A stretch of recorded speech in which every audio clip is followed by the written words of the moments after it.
buenas noches. Nos encontramos en la columna En la Línea de su amigo Félix Fuentes. Y hoy le damos aquí en el estudio la bienvenida a Raúl Sánchez Carrillo. Ay, porque es muy fijado.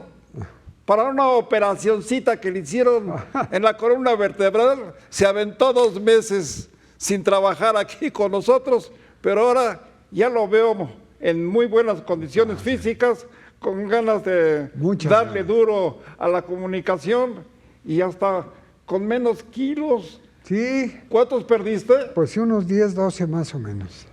¿Y qué tal te fue? ¿Cómo te fue de hospitales? No, bueno, yo salí con ganas de no volver a un hospital, espero, toco madera, en resto de mi vida. No, estuve más de 1 mes en el hospital.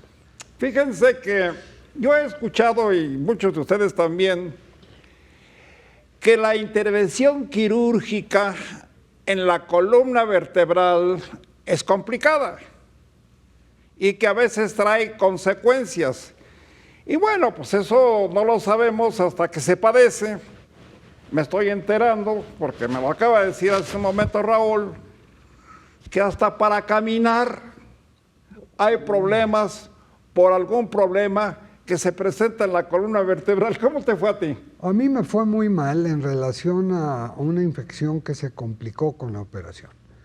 Sin embargo, esto de rehabilitar y con terapias volver a caminar normal, sí, en mi caso ha sido un proceso muy lento, doloroso, porque las piernas en un momento dado de la inactividad pierdes músculo y pierdes fuerza. O sea, ¿te inhabilitas para caminar? Sí, en lo que estás operado y convaleciente. Pero ya volver a hacerlo, tienes que estar haciendo ejercicios, series de 10, 3 series, 30 ejercicios de distinta manera, para que el cerebro y las piernas coordinen movimiento. Y en eso estoy. Les decía que esto no se sabe hasta que lo padecemos. Y la verdad, yo ni me imaginaba que con un problema en la columna vertebral, de pronto no pueda uno ni caminar, caray. Bueno, eso acaba de pasarle a Raúl, quien estuvo prácticamente 2 meses en hospitales. Hoy se está reincorporando aquí con nosotros. Nos da mucho gusto. Muchas gracias. Y bueno, pues vamos. ¿De qué hablamos hoy, Raúl? Bueno, fíjate que teníamos pendiente analizar en la visita a Washington del presidente de México en las condiciones que se dio. En las anteriores visitas de otros presidentes, pues el presidente Trump y los otros presidentes en funciones han recibido a los presidentes mexicanos en la puerta principal. El mismo Trump recibió así a López Obrador. Con Joe Biden hubo un desayuno programado con la vicepresidenta Kamala Harris y después con el presidente Biden 2 horas, de las cuales se consumió mucho tiempo leyendo un documento con una serie como Carta a Santa Claus. Quienes hemos cubierto este tipo de informaciones, perdón que lo diga, pero ya son varios decenios, más de 6, nos hemos acostumbrado a ver e incluso acompañar a funcionarios mexicanos a visitas a Estados Unidos. Y en esa costumbre también vemos que a los visitantes nuestros que llegan a Estados Unidos se les trata con mucho cariño, con mucho afecto, y etcétera. Por eso es que sí nos llamó la atención, a mí en lo particular, que esta vez llega el presidente López Obrador a Washington, lo recibe el primer mandatario Joe Biden, y el primer mandatario de Estados Unidos lo escucha, tan educado como lo es. Y casi, bueno, no sé cuánto tiempo fue exactamente, hay quienes hablan de 3/4 de hora o de media hora, que el señor López Obrador se puso a dar quejas o solicitudes a su colega de los Estados Unidos porque ha habido jaloneos, ha habido algunos momentos ásperos en las relaciones con nuestros vecinos del norte. ¿Quién sabe cuánto le dijo el mandatario mexicano a su colega? Porque lo veíamos por la televisión, que el señor presidente de los Estados Unidos se lo quedaba viendo. Pero se lo quedaba viendo como si fuera un extraño, como si fuera la primera vez que lo veía en la vida, sin decir una palabra, escuche y escuche y escuche.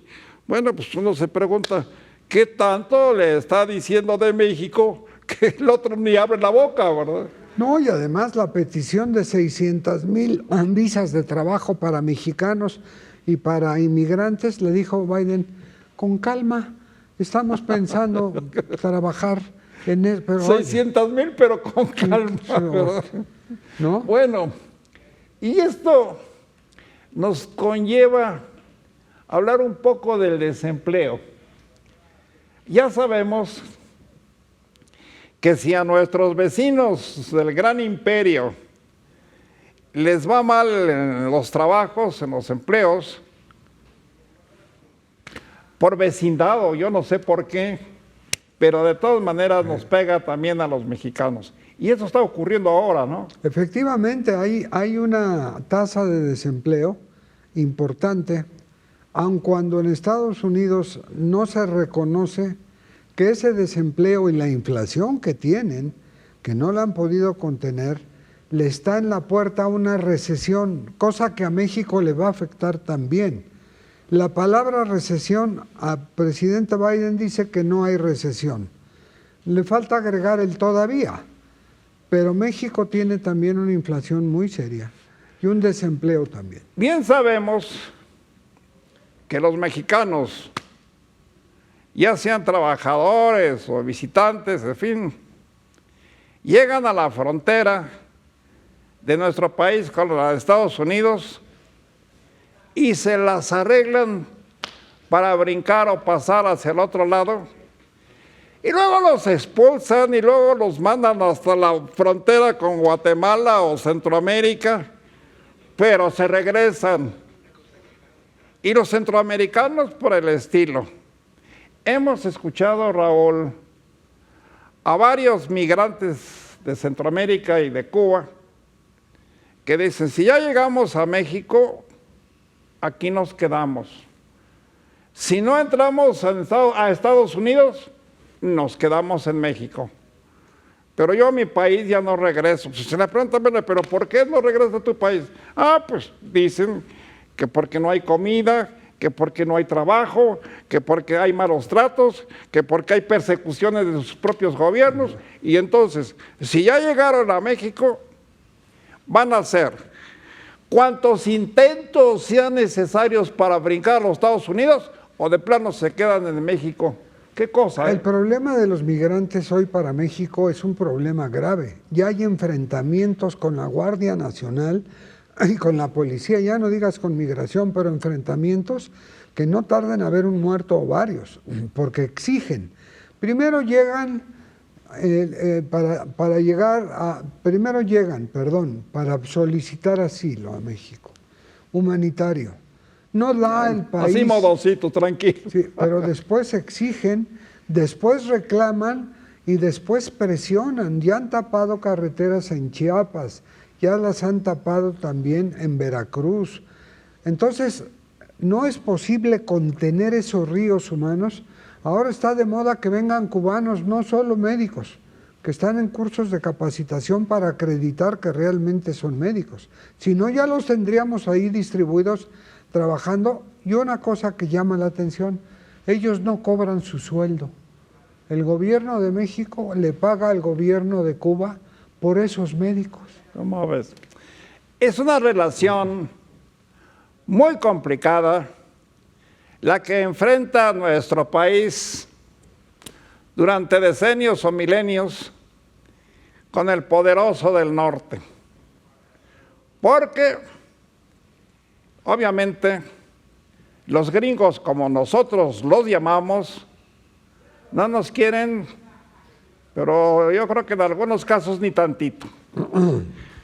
Como que somos un estorbo para su buen vivir, como que llegamos a ser bulto, o como que los mexicanos llegan a ocupar plazas de trabajo que no les corresponden y empiezan las animadversiones, los choques, hasta el punto de que ha habido enfrentamientos graves, ha habido decesos en algunas ocasiones, porque la relación no ha sido buena permanentemente. Constantemente hay conflictos y constantemente, sobre todo los residentes en Estados Unidos, presionan a su gobierno para que echen fuera de los Estados Unidos a tantos que nos llegan de aquí de México. Y bueno, ya sabemos también que los mexicanos que llegan a Estados Unidos, que llegan a brincar la famosísima frontera, pues ya no se quieren regresar. ¿No? Y ahí vienen los conflictos. Sobre todo también porque hay que reconocer que las remesas que mandan a su familia, en la que no tiene que ver nada el gobierno que esté en funciones en México, ha roto récords de envío. Y hay mexicanos muy exitosos, empresarios ya en Estados Unidos, panaderos, fabricantes de tortillas, etcétera, que además tienen ya una posición importante dentro del empresariado, mexicanos, poblanos, de Michoacán, en fin. Pero lo cierto es que la constante llegada de venezolanos, guatemaltecos, costarricenses, casi de ellos no, pero también de salvadoreños, como digo, y además sumados a los mexicanos, ya el país, México, si se hiciera una radiografía con rayo infrarrojo, tendríamos todo el país con presencia importante de inmigrantes. Yo no me lo explico, pero sí nos hemos dado cuenta que hay mucha satanización de parte de los estadounidenses en contra de centroamericanos. No me explico plenamente por qué ese odio tan señalado contra los salvadoreños y contra los hondureños. Yo de ninguna manera quiero decir que a los mexicanos, a nuestros paisanos que llegan allá, los tratan de maravilla. Por supuesto que no, pero hay una diferencia muy marcada del trato que se le da al mexicano y el trato que se le da, por ejemplo, al salvadoreño. Dice uno, bueno, pues estos salvadoreños, aparte de ser pobres y aparte de ser perseguidos por sus gobiernos y aparte de no tener trabajo, pues qué caramba les han hecho a los yanquis para que los traten tan mal, porque de veras es una fiereza contra todos ellos, que dice uno, bueno, pues, hay un antecedente que durante la Guerra del Salvador se crearon las maras salvatruchas, de las cuales muchas han llegado a Los Ángeles y son auténticas bandas peligrosas de agresiones y de asesinatos. Y hay maras salvatruchas y ese estigma contra el salvadoreño es la que persiste en torno a que son gente conflictiva de violencia. Esta es una de las razones, que por supuesto no es justificable, por la que cuando llegan los centroamericanos a México, no hay poder humano que los regrese. Y los centroamericanos, y hoy los cubanos, lo de los cubanos es prácticamente novedoso, que llegan a nuestro país y ya no se quieren ir. Como dicen en nuestros pueblos, ni a palos se les puede regresar porque de ninguna manera quieren seguir enfrentando a sus propios gobiernos. por el maltrato, por el desempleo, por la falta de comida, por todo lo que ustedes quieran. Pero el asunto de nuestro país ya es un problema grave, porque centroamericano o que llega a México o del Caribe ya no se quiere ir. Y aquí se queda o pasa a Estados Unidos o aquí se queda. Pero esa es nuestra situación y este es un problema que se ha recrudecido, sobre todo en los últimos, creo yo que los últimos años, porque, como les decía hace un momento, cuando ya entran a nuestro país dicen, yo aquí me quedo, pase lo que pase. Yo a El Salvador o a Honduras o a Guatemala no regreso, ni aunque me agarren a palos. Y se quedan, yo no sé pero cómo le hacen, pero se quedan, Raúl. Sí, sí, invadiendo jardines, parques, plazas, camellones, y contratándose por la mitad del sueldo que podría ganar un mexicano en una plaza de trabajo. Es la carga que padece nuestro país y que se ha recrudecido últimamente, sobre todo por la llegada, primero no me lo imaginaba porque ahora ya me doy cuenta, de los colombianos.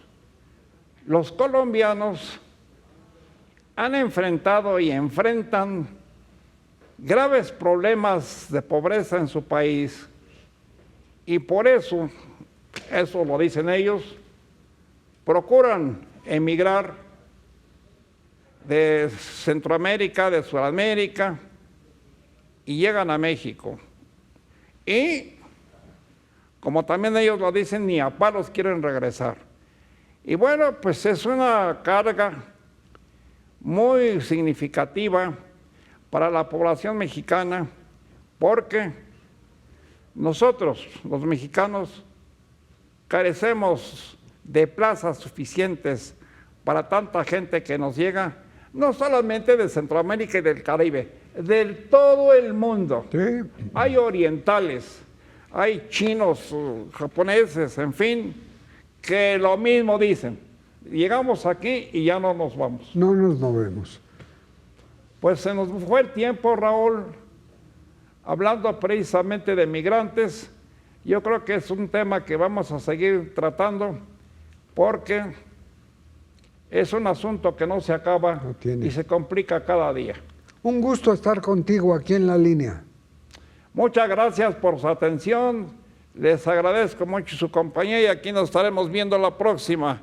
Muchas gracias, Raúl. Buenas noches. Y qué bueno que ya estás bien de salud y bienvenido aquí en tu programa. Muchas gracias.